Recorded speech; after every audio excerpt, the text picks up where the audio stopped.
Hello ಸ್ನೇಹಿತರೆ, ನಿಮಗೆಲ್ಲ shining Sharma and Sharma YouTube ಚಾನಲ್ಗೆ ಸ್ವಾಗತ. ಈ ದಿವಸ ನಾನು ನಿಮಗೆ ಇನ್ನೂ ವಿಶೇಷವಾಗಿರ್ತಕ್ಕಂತಹ ಒಂದು ವಿಷಯವನ್ನು ಹೇಳಬೇಕು ಅಂತ ಹೇಳಿ ತೀರ್ಮಾನ ಮಾಡಿಕೊಂಡು ಈ ದಿವಸದ ಕಾರ್ಯಕ್ರಮವನ್ನು ಪ್ರಾರಂಭ ಮಾಡ್ತಾ ಇದ್ದೇನೆ. ಮುಂದೆ ನಮ್ಮ ಶ್ರಾವಣ ಮಾಸದಲ್ಲಿ ವರಮಹಾಲಕ್ಷ್ಮಿ ವ್ರತ ಬರ್ತಾ ಇದೆ. ಆ ವರಮಹಾಲಕ್ಷ್ಮಿಯ ವ್ರತಕ್ಕೆ ನಾವೆಲ್ಲ ಬಿಂದಿಗೆಯನ್ನು ಇಡ್ತಾ ಇದ್ದೀವಿ. ನಿನ್ನೆ ಹಿಂದಿನ ಸಂಚಿಕೆಯಲ್ಲಿ ಮಾಡಿದಾಗ ನಾನು ನಿಮಗೆ ತಂಬಿಗೆಗೆ ದಾರವನ್ನು ಹೇಗೆ ಸುತ್ತೋದು ಅಂತ ತೋರಿಸ್ಕೊಟ್ಟಿದ್ದೆ. ಅದೇ ರೀತಿಯಾಗಿ ಬಿಂದಿಗೆಗೂ ಸಹ ದಾರವನ್ನು ಸುತ್ತಕೊಳ್ತಕ್ಕಂತಹ ಕೆಲಸವನ್ನು ಮಾಡಬೇಕು. ಆದರೆ ಅದರಲ್ಲಿ ಇನ್ನೂ ವಿಶೇಷವಾದ ಒಂದು ಪ್ರಕ್ರಿಯೆಯನ್ನು ನಾನು ನಿಮಗೆ ದಿವಸ ತೋರಿಸ್ಕೊಡ್ತಾ ಇದ್ದೆ. ಏನು ಅಂತ ಹೇಳಿದ್ರೆ, ಆ ಬಿಂದಿಗೆಯಲ್ಲಿ ಲಕ್ಷ್ಮಿಯನ್ನು ಸ್ಥಾಪನೆಯನ್ನು ಮಾಡ್ತಾ ಇದ್ದೆ. ಆ ಲಕ್ಷ್ಮಿಯನ್ನು ಸ್ಥಾಪನೆ ಮಾಡಲಿಕ್ಕೆ ಅದರಲ್ಲಿ ಅಷ್ಟದಳ ಪದ್ಮವನ್ನು ನಿರ್ಮಾಣ ಮಾಡಬೇಕು ಅಂತ ಹೇಳಿ. ಅಷ್ಟದಳವನ್ನಾದರೂ ಮಾಡಬಹುದು, ಷೋಡಶ ದಳವನ್ನಾದರೂ ಮಾಡಬಹುದು. ಅಷ್ಟದಳ ಅಂತ ಹೇಳಿದ್ರೆ 8 ದಳಗಳು, ಷೋಡಶ ದಳ ಅಂತ ಹೇಳಿದ್ರೆ 16 ದಳಗಳು. ಇದರಲ್ಲಿ ಯಾವುದನ್ನು ಒಂದನ್ನು ಮಾಡಿದರೂ ಸಾಕು, ಆ ತಾಯಿ ಆ ಕಲಶದಲ್ಲಿ ಆವಾಹಿತಳಾಗ್ತಾಳೆ ಅಂತ ಹೇಳ್ತಾ ಇದ್ದೆ. ಆದ ಕಾರಣ ಈ ದಿವಸ ನಾನು ನಿಮಗೆ ಆ ಅಷ್ಟದಳವನ್ನು ಬಿಂದಿಗೆಯ ಕಂಠದಲ್ಲಿ ಹೇಗೆ ನಿರ್ಮಾಣ ಮಾಡಬೇಕು ಅಂತ ಹೇಳಿ ತೋರಿಸ್ಕೊಡ್ತೇನೆ. ಈಗ ನಾನು ಮೊದಲಿಗೆ ಈ ರೀತಿ ದಾರವನ್ನು ತಂಬಿಗೆಗೆ ಸುತ್ತಕೊಂಡಿದ್ದೀನಿ. ನೋಡಿ, ಕಾಣಿಸ್ತಾ ಇದೆಯಾ? ಈ ರೀತಿಯಾಗಿ ನೋಡಿ, ಹಿಂದೆ ಕೂಡ ವೃತ್ತಾಕಾರವಾಗಿ ಬಂದಿದೆ. ಕಂಠದ ಹಿಂಭಾಗದಲ್ಲಿರ್ತಕ್ಕಂತಹ ಬುಡದಲ್ಲಿ ಈ ಒಂದು ವೃತ್ತ ಇದೆಯಲ್ಲ, ಆ ವೃತ್ತದ ಸುತ್ತ ಮಾತ್ರ ದಾರ ಸುತ್ತಕೊಳ್ಬೇಕು. ಆಗ ನೋಡಲಿಕ್ಕೂ ಚೆನ್ನಾಗಿ ಕಾಣಿಸುತ್ತೆ ಮತ್ತು ಅದು ಸುತ್ತುವಂತಹ ವಿಧಾನವೂ ಕೂಡ ಸರಿಯಾಗಿದೆ ಅಂತ ಹೇಳಿ. ಈಗ ನೋಡಿ, ನಾನು ನಿಮಗೆ ಈ ಮೇಲ್ಭಾಗದಲ್ಲಿ ಅಷ್ಟದಳವನ್ನು ಹೇಗೆ ನಿರ್ಮಾಣ ಮಾಡಬೇಕು ಅಂತ ತೋರಿಸ್ಕೊಡ್ತಾ ಇದ್ದೇನೆ. ಎಲ್ಲ ದೇವತೆಗಳ ಸ್ಥಾಪನೆಗಳಲ್ಲಿ ಅಷ್ಟದಳವನ್ನು ವಿಶೇಷವಾಗಿ ಹೇಳಿದ್ದಾರೆ. ಎಲ್ಲ ದೇವರುಗಳು ಕೂಡ ಆ ಅಷ್ಟದಳದಲ್ಲೇ ಒಂದು ಸ್ಥಾಪನೆ ಆಗ್ತಾ ಇದ್ದಾರೆ ಅಂತ ಹೇಳ್ತಾ ಇದ್ದಾರೆ. ಆದ ಕಾರಣ ಈ ದಿವಸ ಕಲಶದಲ್ಲಿ ನಾನು ನಿಮಗೆ ಅಷ್ಟದಳವನ್ನು ಹೇಗೆ ಮಾಡಬೇಕು ಅಂತ ತೋರಿಸ್ಕೊಡ್ತೀನಿ. ನೋಡಿ, ಈಗ 1-2 ಬಾರಿ ದಾರವನ್ನು ನಿಧಾನವಾಗಿ ಅದರ ಮೇಲೆ ಸುತ್ತಕೊಂಡ್ಬಿಡಿ. ಕಾಣಿಸ್ತಾ ಇದೆಯಾ? ನೋಡಿ, ಹೀಗೆ ಸುತ್ತಕೊಳ್ಳಿ. ಸುತ್ತಕೊಂಡಾದಮೇಲೆ ನೋಡಿ, ಈ ರೀತಿಯಾಗಿ ನೋಡಿ ಒಂದು ಲೆಕ್ಕಕ್ಕೆ ಸುತ್ತಕೊಳ್ಳಿ. ಮತ್ತೆ ಒಂದು ರೌಂಡ್ ಬಂದು ಮತ್ತೆ ಅದರ ಪಕ್ಕದಲ್ಲಿ ಅದೇ ಎಡ್ಜ್ಗೆ ಇಟ್ಕೊಂಡು ಅಂಚಿನಲ್ಲಿ ಇಟ್ಕೊಂಡು ಮತ್ತೆ ಒಂದು ಬಾರಿ ಸುತ್ತಕೊಳ್ಳಿ. ಸುತ್ತಕೊಂಡ್ಮೇಲೆ ಮತ್ತೆ ಅದೇ ಅಂಚಿಗೆ ತಾಕುವ ಹಾಗೆ ಮತ್ತೊಂದು ಬಾರಿ ಸುತ್ತಕೊಳ್ಳಿ. ಸುತ್ತಕೊಂಡಾದಮೇಲೆ ನೋಡಿ, ಮತ್ತೆ ಮುಂದಿನ ಅಂಚಿಗೆ ತಾಗುವ ಹಾಗೆ ಮತ್ತು ಆವಾಗಲೇ ಸುತ್ತಿದ್ವಲ್ಲ ಆ ಅಂಚಿಗೆ ತಾಗುವ ಹಾಗೆ ದಾರವನ್ನು ಈ ರೀತಿಯಾಗಿ ಮೊದಲು ಸುತ್ತಕೊಳ್ಳಿ. ಈಗ ಒಂದು ಚೌಕಾಕಾರ ನಿಮಗೆ ಕಾಣಿಸ್ತಾ ಇದೆ.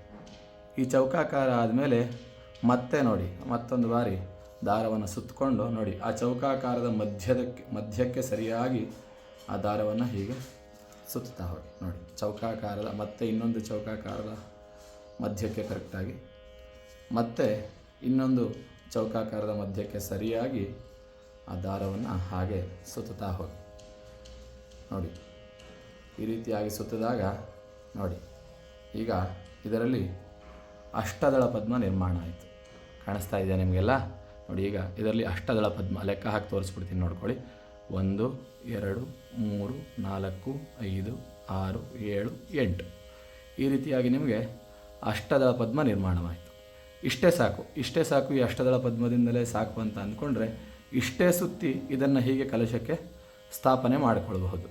ಇನ್ನೂ ಹೆಚ್ಚಿನದಾಗಿ ಬೇಕು, ನಾವು ಇನ್ನೊಂದು ಸ್ವಲ್ಪ ಮಾಡ್ತೇವೆ ಅನ್ನೋ ಹಾಗಿದ್ರೆ ನೋಡಿ, ಮತ್ತೆ ಆ ದಾರವನ್ನು ಮೊದಲೇ ಕಟ್ಕೊಂಡಿದ್ರಲ್ಲ ಅದೇ ದಾರವನ್ನು ಹಾಗೆ ಅಷ್ಟದಳ ಪದ್ಮದ ಮಧ್ಯ ಗ್ಯಾಪ್ ಇದೆಯಲ್ಲ, ಆ ಒಂದು ಜಾಗದಲ್ಲಿ ಆ ಮಧ್ಯಭಾಗದಲ್ಲಿ ಅದನ್ನು ಹಾಗೆ ಸುತ್ತಾ ಬನ್ನಿ.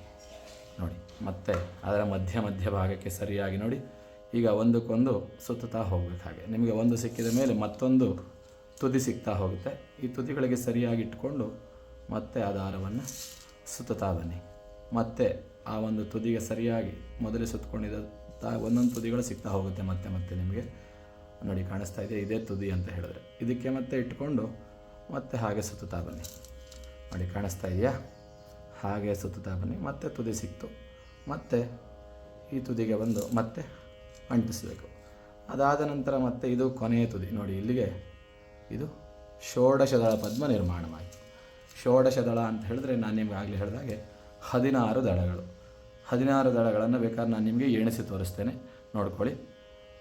1 2 3 4 5 6 7 8 9 10 11 12 13 14 15 16 ಕಾಣಿಸ್ತಾ ಇದೆ ನೋಡಿ. ಇಲ್ಲಿಂದ ಪ್ರಾರಂಭ ಮಾಡಿದೆ, ಇಲ್ಲಿಗೆ 16 ಆಗಿದೆ. ಅಂದರೆ ಇದು ಷೋಡಶದಳ ಪದ್ಮ. ನಿಮಗೆಲ್ಲ ದಾರ ಸುತ್ತೋದನ್ನೆಲ್ಲ ತೋರಿಸ್ಕೊಟ್ಟಿರ್ತಾರೆ, ಆದರೆ ವಿಶೇಷವಾಗಿ ಇದರಲ್ಲಿ ಅಷ್ಟದಳಗಳು ಬರಬೇಕು, 16 ದಳಗಳು ಬರಬೇಕು ಅಂತ ಹೇಳಿ ನಿಮಗೆ ಯಾರು ಇದನ್ನು ತೋರಿಸ್ಕೊಟ್ಟಿರೋದಿಲ್ಲ.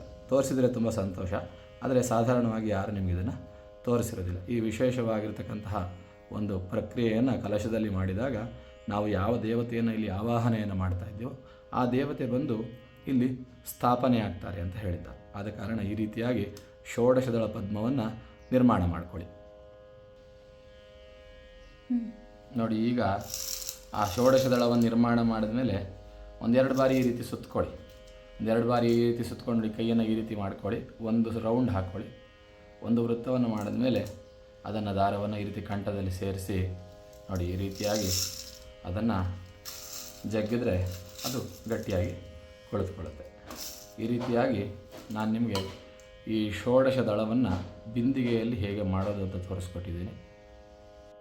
ನೋಡಿ, ಈ ರೀತಿಯಾಗಿ ನಾನು ನಿಮಗೆ ಕಲಶದಲ್ಲಿ ಅಷ್ಟದಳ ಪದ್ಮವನ್ನು ಹೇಗೆ ನಿರ್ಮಾಣ ಮಾಡಬೇಕು ಮತ್ತು ಬೇಕಂದರೆ ಹೆಚ್ಚಿನದಾಗಿ ಷೋಡಶ ದಳವನ್ನು ಹೇಗೆ ನಿರ್ಮಾಣ ಮಾಡಬೇಕು ಅಂತ ಹೇಳಿ ನಾನು ನಿಮಗೆ ತೋರಿಸ್ಕೊಟ್ಟಿದ್ದೀನಿ. ಮತ್ತು ಈ ಬಿಂದಿಗೆಗೆ ಮೊದಲೇ ನಾನು ದಾರ ಸುತ್ತಿಟ್ಟಿದ್ದೆ. ಹಿಂದಿನ ಸಂಚಿಕೆಯಲ್ಲಿ ನಾನು ನಿಮಗೆ ಚೆಂಬಿನಲ್ಲಿ ಹೇಗೆ ದಾರವನ್ನು ಸುತ್ತಬೇಕು ಅಂತ ತೋರಿಸ್ಕೊಟ್ಟಿದ್ದೆ, ಆದರೆ ಬಿಂದಿಗೆಗೆ ತೋರಿಸ್ಕೊಟ್ಟಿಲ್ಲ. ನಿಮ್ಗೆ ಯಾರಾದರೂ ಬಿಂದಿಗೆಗೆ ಸುತ್ತೋದು, ತಮಗೆ ಸುತ್ತೋದು ಹಾಗೆ ಬಿಂದಿಗೆಗೆ ಸುತ್ತೋದು ಕೂಡ, ಅದು ನಿಮಗೇನಾದ್ರು ಸ್ವಲ್ಪ ಕ್ಲಿಷ್ಟ ಅಂತ ಅನಿಸಿದ್ರೆ, ಅದನ್ನು ಮಾಡಲಿಕ್ಕೆ ಕಷ್ಟ ಅಂತ ಅನಿಸಿದ್ರೆ ನೀವು ನನ್ನ ಕಾಮೆಂಟ್ ಬಾಕ್ಸ್ನಲ್ಲಿ ಹಾಕಿ ನಮಗೆ ಬಿಂದಿಗೆಗೆ ದಾರ ಸುತ್ತೋದು ಹೇಗೆ ತೋರಿಸ್ಕೊಡಿ ಅಂತ ಹೇಳಿ ಹೇಳಿದ್ರೆ ಅದನ್ನು ಮತ್ತೊಂದು ವಿಡಿಯೋ ಮಾಡಿ ಬಿಂದಿಗೆಗೆ ಹೇಗೆ ದಾರ ಸುತ್ತೋದು ಅಂತ ತೋರಿಸ್ಕೊಡ್ತೇನೆ. ಮತ್ತು ಅದೇ ರೀತಿಯಾಗಿ ನಾನು ನಿಮಗೆ ಮುಂದಿನ ಸಂಚಿಕೆಯಲ್ಲಿ 8ನೇ ತಾರೀಕಲ್ಲಿ ಒಂದು ವರಮಹಾಲಕ್ಷ್ಮಿ ವ್ರತ ಬರ್ತಾ ಇದೆ. ಮುಂದಿನ 8ನೇ ತಾರೀಕು, ಆಗಸ್ಟ್ 8ನೇ ತಾರೀಕಲ್ಲಿ ವರಮಹಾಲಕ್ಷ್ಮಿ ವ್ರತ ಬರ್ತಾ ಇದೆ. ಆ ವ್ರತದ ಪೂಜಾ ವಿಧಿವಿಧಾನಗಳಿಗೆ ಕಲಶವನ್ನು ಹೇಗೆ ಸ್ಥಾಪನೆ ಮಾಡಿಕೊಳ್ಬೇಕು, ಆ ಲಕ್ಷ್ಮಿಯ ಕಲಶಕ್ಕೆ ಹೇಗೆ ಅಲಂಕಾರ ಮಾಡಿಕೊಳ್ಬೇಕು, ಒಂದು ಸೀರೆಯನ್ನು ಹೇಗೆ ಉಡಿಸಬೇಕು ಅಥವಾ 2 ಸೀರೆಗಳನ್ನು ಉಡಿಸೋದಾದರೆ ಹೇಗೆ ಉಡಿಸಬೇಕು, ಮತ್ತು ಕಲಶಕ್ಕೆ ಯಾವ ರೀತಿಯಲ್ಲಿ ಸರಳವಾಗಿ ಅಲಂಕಾರ, ತುಂಬ ಕೈಕಾಲುಗಳನ್ನೆಲ್ಲ ಹಾಕಿ ವಿಚಿತ್ರ ಮಾಡೋದು ಬೇಡ. ಕಲಶ ಅಂತ ಹೇಳಿದ್ರೆ ಅದಕ್ಕೆ ಹೇಗಿರಬೇಕು ಹಾಗೆ ಒಂದು ವಿಶಿಷ್ಟವಾಗಿರ್ತಕ್ಕಂತಹ ರೀತಿಯಲ್ಲಿ, ಸರಳವಾದ ರೀತಿಯಲ್ಲಿ ಆ ಲಕ್ಷ್ಮಿಯನ್ನು ಹೇಗೆ ಸ್ಥಾಪನೆ ಮಾಡಿಕೊಳ್ಬೇಕು, ಆ ಲಕ್ಷ್ಮಿಯ ಕಲಶಕ್ಕೆ ಯಾವ ರೀತಿ ಅಲಂಕಾರ ಮಾಡಿಕೊಳ್ಬೇಕು ಅಂತ ಹೇಳಿ ನಾನು ನಿಮ್ಮ ಮುಂದಿನ ಸಂಚಿಕೆಯಲ್ಲಿ ತೋರಿಸ್ಕೊಡ್ತೇನೆ. ಮತ್ತು ಇನ್ನೂ ಈ ರೀತಿಯಾಗಿರ್ತಕ್ಕಂತಹ ಹೆಚ್ಚಿನದಾಗಿರ್ತಕ್ಕಂತಹ ವಿಷಯಗಳು ಬೇಕು ಅಂತ ಹೇಳಿದ್ರೆ shining Sharma and Sharma YouTube ಚಾನಲ್ನ ಸಬ್ಸ್ಕ್ರೈಬ್ ಮಾಡಿ, ಲೈಕ್ ಮಾಡಿ, ಶೇರ್ ಮಾಡಿ ಮತ್ತು ನಮಗೆ ಸಪೋರ್ಟ್ ಮಾಡಿ. ಮತ್ತು ಈ ರೀತಿಯಾದ ವಿಷಯಗಳನ್ನು ಇನ್ನೂ ಹೆಚ್ಚಿನದಾಗಿ ಬೇಕು ಅಂತ ಹೇಳಿದ್ರೆ ಇದೇ ರೀತಿಯಾಗಿ ನೀವೆಲ್ಲ ನಮಗೆ ಸಹಕಾರ ಮಾಡಿ ಅಂತ ಹೇಳ್ತಾ, ನನ್ನ ಚಾನಲ್ಗೆ ಸಪೋರ್ಟ್ ಮಾಡಿ ಅಂತ ಹೇಳ್ತಾ ಈ ದಿವಸ ಸಂಚಿಕೆಯನ್ನು ಮುಗಿಸ್ತೇನೆ. ಶುಭವಾಗಲಿ.